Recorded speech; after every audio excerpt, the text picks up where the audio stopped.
प्यारे बच्चों, आप सभी को मेरा प्यार भरा नमस्कार। आज की वीडियो में हम ईर्ष्या तू ना गई मेरे मन से पाठ के प्रश्नोत्तर पढ़ेंगे। सबसे पहले हम संक्षिप्त प्रश्नोत्तर पढ़ेंगे। पहला प्रश्न, तुम्हारी निंदा वही करेगा जिसकी तुमने भलाई की है। यह किस महापुरुष का कथन है? इसका उत्तर है ईश्वर चंद्र विद्यासागर। दूसरा प्रश्न, कवि लेखक ने ईर्ष्या की बेटी का क्या नाम दिया है? रामधारी सिंह दिनकर एक बहुत अच्छे कवि भी थे और साथ ही साथ बहुत अच्छे लेखक भी थे। यहाँ पर प्रश्न पूछा गया है कि उन्होंने ईर्ष्या की बेटी का क्या नाम रखा था। इसका उत्तर है लेखक ने ईर्ष्या की बेटी का नाम निंदा रखा है। तीसरा प्रश्न है, नीत्शे ने ईर्ष्यालु लोगों के जलने का क्या कारण बताया है? इसका उत्तर है नीत्शे ने बताया है कि किसी के महान गुणों के कारण ही ईर्ष्यालु लोग उससे जलते हैं। अगला प्रश्न, ईर्ष्या सबसे पहले किसको जलाती है? इसका उत्तर है ईर्ष्या सबसे पहले उसी मनुष्य को जलाती है जिसके मन में वह पैदा होती है। ईर्ष्यालु स्वयं ही ईर्ष्या का शिकार होता है।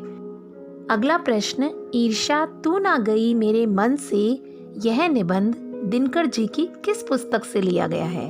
इसका उत्तर है अर्धनारीश्वर।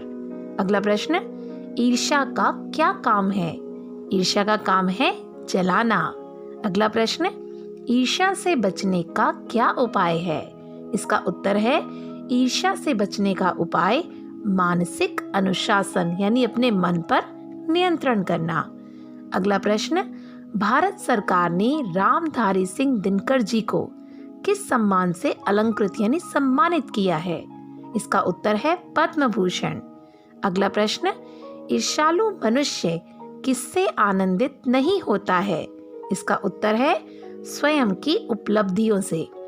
इसका तात्पर्य यह है कि ईर्ष्यालु मनुष्य को जो प्राप्त होता है वह उससे आनंदित नहीं होता, बल्कि दूसरे व्यक्ति के सुख से वह जलता रहता है, दुखी होता रहता है। अगला प्रश्न है, चिंता को क्या कहा जाता है तथा क्यों? इसका उत्तर है चिंता को चिता कहा जाता है क्योंकि चिता के समान चिंता भी मनुष्य को जलाती है। अगला प्रश्न, चिंता तथा ईर्ष्या में कौन अधिक बुरी है? इसका उत्तर है चिंता और ईर्ष्या में ईर्ष्या ज्यादा बुरी है क्योंकि चिंता से केवल व्यक्ति प्रभावित होता है, लेकिन ईर्ष्या से पूरा समाज दूषित हो जाता है। अगला प्रश्न, ईर्ष्यालु मनुष्य का सबसे बड़ा पुरस्कार क्या है? इसका उत्तर है निंदा के बाण से अपने प्रतिद्वंदियों को बेधना और दूसरों पर हंसना ही ईर्ष्यालु मनुष्य का सबसे बड़ा पुरस्कार है। अगला प्रश्न, ईर्ष्या लाभदायक कब होती है? इसका उत्तर है जब ईर्ष्या से प्राप्त प्रेरणा रचनात्मक होती है और ईर्ष्यालु के दोष को दूर करने में सहायक होती है, तब वह लाभदायक होती है। इसका तात्पर्य यह है बच्चों कि जब हम किसी के गुणों को देखकर उसे अपने अंदर अपनाने की कोशिश करते हैं, उससे प्रेरणा लेते हैं, तो वह रचनात्मक रूप से हमें प्रभावित करती है और ईर्ष्या हमारे लिए लाभदायक बन जाती है। अगला प्रश्न, नीत्शे ने मक्खियां किन को बताया है? नीत्शे ने निंदा करने वाले व्यक्तियों को यानी निंदकों को मक्खियों के समान बताया है। ईर्ष्या क्या है? इसका उत्तर है ईर्ष्या मानव के मन का विकार है। अगला प्रश्न, मनुष्य के पतन का कारण क्या है? इसका उत्तर है मनुष्य के पतन का कारण उसका अपना आचरण यानी व्यवहार होता है। अगला प्रश्न है, चिंता को चिता के समान कहने का क्या कारण है? इसका उत्तर है चिंता को चिता कहा जाता है। चिता में तेज आग जलाती है, उसमें गिरी हुई हर चीज जलकर नष्ट हो जाती है, लेकिन जब मनुष्य किसी भयानक चिंता में पड़ जाता है तो उसके मन का सुख चैन भी नष्ट हो जाता है। इसलिए चिंता भी मनुष्य को चिता के समान ही जलाती रहती है। अगला प्रश्न, ईर्ष्यालु व्यक्ति किसे अपना श्रेष्ठ कर्तव्य समझने लगता है? इसका उत्तर है, ईर्ष्यालु व्यक्ति अपनी उन्नति के लिए मेहनत करना छोड़कर दूसरों को हानि पहुंचाने को ही अपना श्रेष्ठ कर्तव्य समझने लगता है। अब पाठ के अंत में दिए गए प्रश्नों को देखेंगे। पहला प्रश्न, ईर्ष्या का अनोखा वरदान क्या है? इसका उत्तर यह है कि ईर्ष्या का अनोखा वरदान यह है कि ईर्ष्या जिस मनुष्य के हृदय में घर बना लेती है, वह उन चीज़ों से आनंद नहीं उठाता जो उसके पास होती हैं। वह उन चीज़ों के बारे में सोच सोचकर दुखी होता रहता है जो दूसरों के पास होती हैं। वह अपनी तुलना दूसरों से करता है और इस तुलना में अपने पक्ष के सभी अभाव उसके हृदय पर डंक मारते रहते हैं। यानी वह वस्तुएं जो उसके पास नहीं होती, उनके बारे में सोच सोचकर वह दुखी होता रहता है। अगला प्रश्न, ईर्ष्या की बेटी किसे और क्यों कहा गया है? इसका उत्तर है, ईर्ष्या की बड़ी बेटी निंदा को कहा गया है। जो व्यक्ति ईर्ष्यालु होता है वही बुरे किस्म का निंदक भी होता है। वह दूसरों की निंदा इसलिए करता है ताकि दूसरे लोग, जनता या मित्रों की आंखों से गिर जाएं और तब जो जगह खाली हो उस पर इन निंदक जनाब को बैठा दिया जाए। वह अपने आप को ऊंचा उठाने के लिए दूसरों की निंदा यानी बुराइयां करके उन्हें लोगों की नजर से गिराने के बारे में सोचता रहता है। अगला प्रश्न, ईर्ष्यालु मनुष्य उन्नति कब कर सकता है? इसका उत्तर है, पाठ के अनुसार ईर्ष्यालु मनुष्य की उन्नति तब संभव है जब वह अपने अभावों को जाने और उनकी पूर्ति रचनात्मक तरीके से करे, अपने चरित्र को निर्मल बनाए। जब ईर्ष्यालु व्यक्ति दूसरों के गुणों से जलना छोड़कर उन्हें अपने अंदर लाने का प्रयास करेगा, तब उसकी उन्नति का द्वार स्वयं ही खुलना शुरू हो जाएगा। अगला प्रश्न, ईर्ष्या का क्या काम है? ईर्ष्या से प्रभावित व्यक्ति किसके समान होता है? इसका उत्तर है, ईर्ष्या का काम जलाना है, मगर सबसे पहले वह उसी को जलाती है जिसके हृदय में उसका जन्म होता है। चिंता दग्ध मनुष्य समाज की दया का पात्र होता है, क्योंकि कई बार चिंता मनुष्य को बुरी तरह जकड़ लेती है और ऐसे मनुष्य को समाज में दया की दृष्टि से देखा जाता है। ईर्ष्या से जला भुना व्यक्ति चलती फिरती जहर की गठरी के समान होता है। जैसे जहर की गठरी वायु को प्रदूषित करती है, ठीक उसी प्रकार ईर्ष्या से प्रभावित व्यक्ति दूसरों की निंदा करके चारों तरफ नकारात्मकता को वातावरण में फैलाता रहता है। यानी निंदक व्यक्ति सकारात्मक वातावरण में भी अगर बैठ जाए तो वह दूसरों की बुराइयां करके सकारात्मक वातावरण को भी नकारात्मकता से भर देता है। अगला प्रश्न, ईर्ष्यालु लोगों से बचने का क्या उपाय है?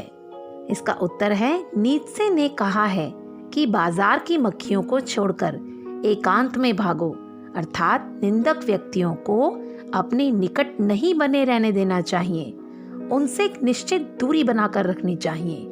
निंदक व्यक्तियों की संगति में रहने से हमारा चित्त खराब हो जाता है, इसलिए निंदक व्यक्तियों को छोड़कर एकांत में रहना चाहिए।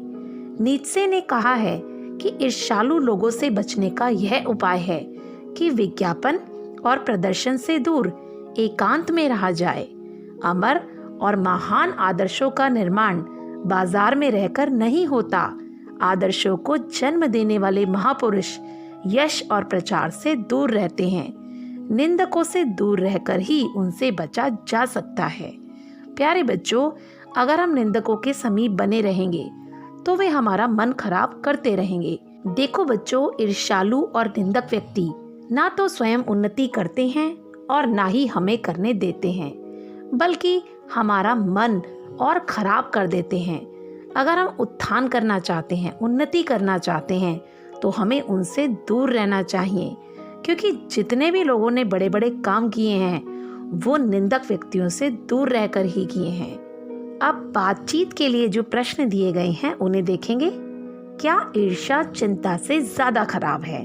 इसका उत्तर है कि किसी मनुष्य के मन में जब कोई प्रबल चिंता उत्पन्न होती है तो वह भयानक प्रभाव से बच नहीं पाता। उसके जीवन का सुख चैन नष्ट हो जाता है। चिंता उस व्यक्ति के जीवन को खराब कर देती है।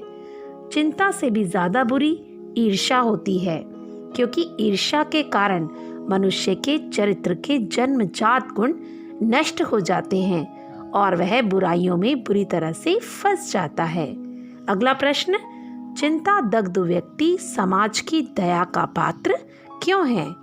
इसका उत्तर है, चिंता दग्ध व्यक्ति समाज की दया का पात्र है क्योंकि जिसको किसी प्रबल चिंता ने जकड़ लिया हो उसका जीवन ही खराब हो जाता है। उसको सोते बैठते कभी भी शांति नहीं मिलती। रात दिन वह चिंता में पड़ा रहता है और चिंताग्रस्त रहने से उसका मन ही नहीं, उसका तन यानी शरीर भी प्रभावित होता है। उसका स्वास्थ्य गिरने लगता है, उसको रोग घेर लेते हैं। उसकी ऐसी दशा देखकर ही लेखक ने कहा है कि चिंता दग्ध व्यक्ति समाज की दया का पात्र है। लेखक की सहानुभूति चिंताग्रस्त व्यक्ति के प्रति है। चिंता में पड़ा हुआ मनुष्य किसी को हानि नहीं पहुंचाता, ना ही वह किसी की बुराई करता है। वह तो स्वयं ही पीड़ित यानी परेशान होता है। इसके विपरीत ईर्ष्याग्रस्त मनुष्य अपने पास के साधनों से आनंदित ना होकर दूसरों के वैभव आदि को देखकर जलता रहता है और लोगों से उस व्यक्ति की बुराइयां करता रहता है। अगला प्रश्न, ईर्ष्या से मनुष्य के आनंद में भी बाधा पड़ती है, यानी मनुष्य की खुशी में भी ईर्ष्या बहुत बड़ी रुकावट बनती है।